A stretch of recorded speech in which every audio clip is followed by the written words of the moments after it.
بسم اللہ الرحمن الرحیم۔ 5 حالتوں میں ہمیشہ خاموش رہے۔ نمبر 1، جب آپ محسوس کریں کہ کوئی آپ کے الفاظ سے آپ کے احساس کو نہیں سمجھ سکتا تو اس وقت خاموش رہے۔ نمبر 2، جب آپ نہیں جانتے کہ کیا کہنا ہے، آپ کو اپنے خیالات اور محسوس پہلو کے بارے میں علم پر شک ہو تو اس وقت بھی خاموش رہے۔ نمبر 3، جب کوئی دوسرے شخص پر تنقید کر رہا ہو تو آپ کو اس قسم کی منفی سیاست کا حصہ بننے کی ضرورت نہیں، اس وقت بھی خاموش رہے۔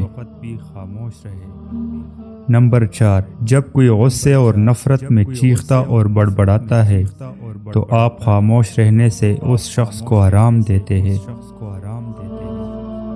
نمبر 5، جب کوئی دوسرا شخص جذباتی طور پر اپنی زندگی کے کچھ واقعات بتا رہا ہو تو خاموش رہنے کی کوشش کرے۔